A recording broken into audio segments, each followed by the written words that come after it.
Coucou les belles libellules, comment allez-vous? J'espère que vous êtes en forme et voilà, et en bonne santé et que tout se passe bien dans votre vie. Aujourd'hui, je viens vous présenter un tarot de Lo Scarabeo qui date, mais voilà, là encore une fois, j'avais envie de vous présenter une vieillerie.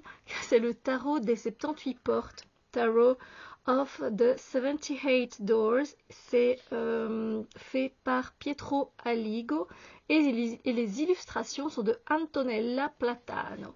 Et c'est aux éditions Lo Scarabeo. Le mien est assez usé. Alors il est particulier ce jeu parce qu'il mélange, vous allez voir vous-même, différentes époques en fait.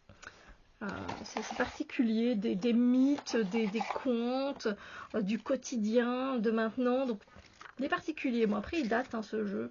Je ne sais plus de quand, parce qu'il y a une date ici, de 2005. Donc il faut un petit peu se revenir, je vais dire, à revenir un peu en arrière et se dire qu'en 2005 ça fonctionnait comme ça.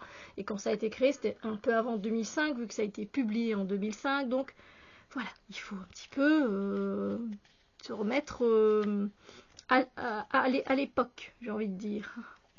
Alors, pourquoi le tarot des portes, des 78 portes en tout cas? Parce qu'il n'existe pas un seul jour de notre vie où nous ne franchissions une porte. Nous entrons et nous sortons constamment à travers des portes et nous sommes tellement habitués à les utiliser que nous oublions leur forte valeur symbolique. La porte représente un passage. Dans de nombreuses cultures, son ouverture est liée à des rituels qui symbolisent un changement de statut, une évolution de la conscience et qui prennent des significations psychologiques et spirituelles bien précises. Dans l'Antiquité, on plaçait les gardiens des portes à l'entrée des édifices sacrés pour rappeler le sens profond de ce passage. Des statues de guerriers, des dragons, des lions, des sphinx ou des personnages divins comme le Janus des Romains. Le gardien des portes est une entité qu'il faut louer parce qu'il éloigne de la maison les démons et les esprits malins. De nombreuses coutumes sont liées à ces croyances, comme celle d'entrer pour la première fois dans la maison conjugale en portant la mariée dans les bras, en signe d'offrande symbolique au gardien. Ouverte ou fermée, la porte définit aussi l'espace qui se trouve derrière. Elle s'identifie donc avec la limite d'un pouvoir secret. Donc voilà, je trouvais ça plutôt sympa cette idée. Alors il a des clés, évidemment. La double signification des portes et puis directement la signification des arcanes majeures et mineures. Et on a à chaque fois, par exemple, je vais prendre l'impératrice, et on a par exemple la porte s'ouvre sur le jardin des émotions et de la beauté. Vous avez la possibilité de réaliser des projets auxquels vous tenez particulièrement. Cette carte peut aussi indiquer une jeune mère ou une nouvelle amie, par exemple, vous voyez. Comme ça, vous voyez un petit peu ce qu'il y a un peu dans le livret. Dans les arcanes mineures avec le 6 de coupe, recommencer à voir la vie avec la simplicité et l'émerveillement d'un enfant, bien-être. Donc voilà, on a des fois des mots-clés, on a une petite phrase et c'est assez bien fait. Voilà. Et alors, on avait aussi un tirage qui était plutôt sympa ici. Donc voilà. Donc, format standard Lo Scarabeo, ça c'est le dos des cartes, il n'y a pas de bordure particulière. Voilà, vous pouvez lire en inversé si vous voulez. Et donc là, vous allez voir, comme je vous dis, il est particulier parce qu'il mélange différents styles, mais j'arrive pas à m'en séparer. Donc là, vous voyez qu'on est avec Alice, par exemple, clairement. Voilà. Puis ici, on est au Moyen-Âge. Ici, on est dans de la sorcellerie. Voilà, ici, on est dans une scène un peu du quotidien. Ici, on est avec un truc très rock'n'roll. J'espère que vous voyez bien que c'est pas trop flou. 3DP, il n'est pas sympa du tout. Là, je sais pas si on est dans un truc un peu romantique. Là, vous voyez, glace de denier. Alors, des fois, je trouve que le dessin ne correspond pas à la signification du rider. Voilà. Après, des fois, oui.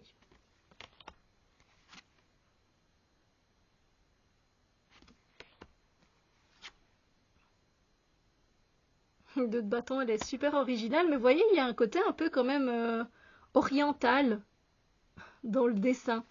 Alors c'est peut-être moi, hein. L'ermite aussi, le 4 d'épée, nous on voit souvent ça un peu comme la carte du repos, la carte où on ralentit.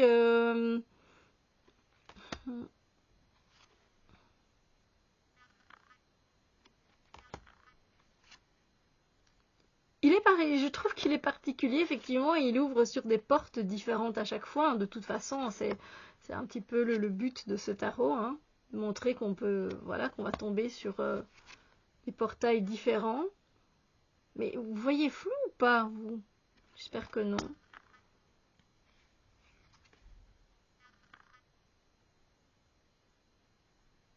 Je sais pas.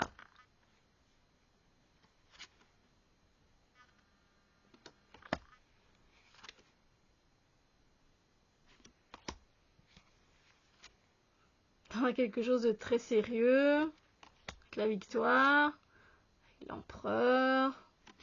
Et puis là, je sais pas où on se retrouve, vraiment avec une maison assez riche, parce que voilà, il y a des paysans qui travaillent derrière, est-ce qu'ils travaillent pour elle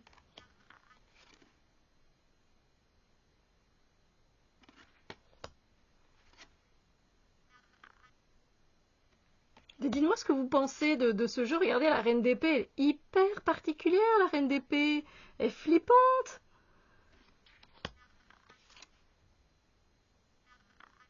La 4 de bâton, oui, on reconnaît bien la réjouissance, hein, c'est ça, oui. Et vous voyez, on traverse des portails et des époques différentes dans ce jeu.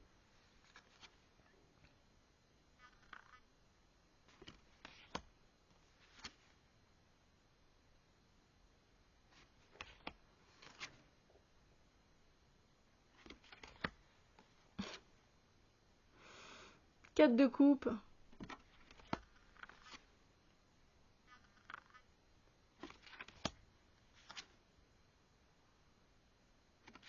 Mais je ne sais pas. Par exemple, ici, on est avec des bohémiens. Voilà. Enfin, des bohémiens, pas que, hein. Mais j'ai l'impression que vous voyez que dalle. Ça m'énerve.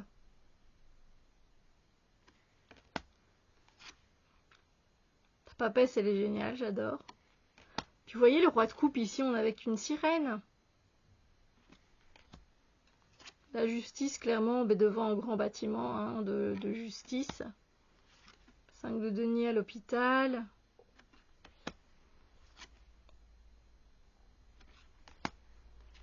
Reine de bâton. Reine de bâton, voilà, moi je dirais plutôt une reine de denier.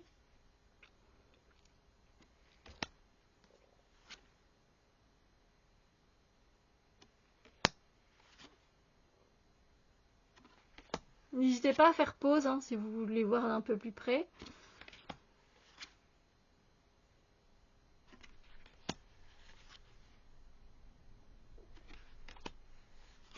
6 de coupe, elle est géniale. Trop belle. Puis vous voyez, on a des tatoueurs, voilà, tranquille. Donc je vous dis vraiment un peu de tout dans ce jeu, vraiment des portails, des époques différentes. Je sais que je me répète, mais c'est toujours le même effet qui me fait à chaque fois que je le sors, ce jeu, parce que je me dis, ouais, je vais m'en séparer, mais pour finir, je le garde. Toutes les cartes ne me plaisent pas, hein.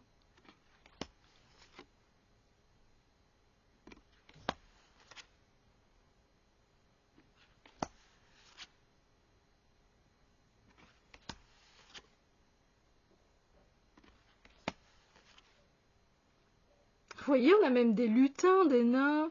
Enfin, voilà. Elle est très belle, l'étoile. L'As de coupe, on est dans une bénédiction. Ah, j'aime bien la 10 d'épée avec l'acupuncteur. J'aime bien. Puis vous voyez, on va avoir un centaure. Ouais, et là on va se retrouver avec les menhirs, avec Stonehenge.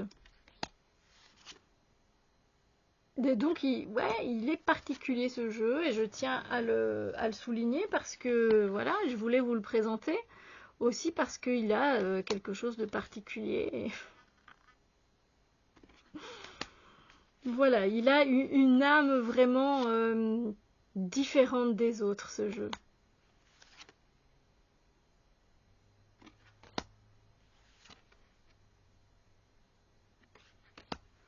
Là, je sais pas, on serait dans des complots politiques, mais à l'époque byzantine, ou je sais pas, moi, vous voyez ce que je veux dire? Là, peut-être plutôt la reine de coupe, on dirait peut-être la dame du lac qui sort, j'en sais rien.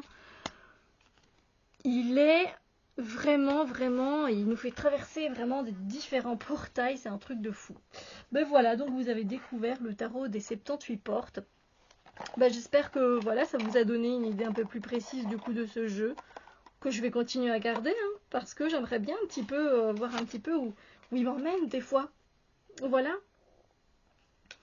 Et il répond quand même bien, hein. C'est pour ça que je le garde, hein. Il répond bien quand je fais des tirages, donc voilà.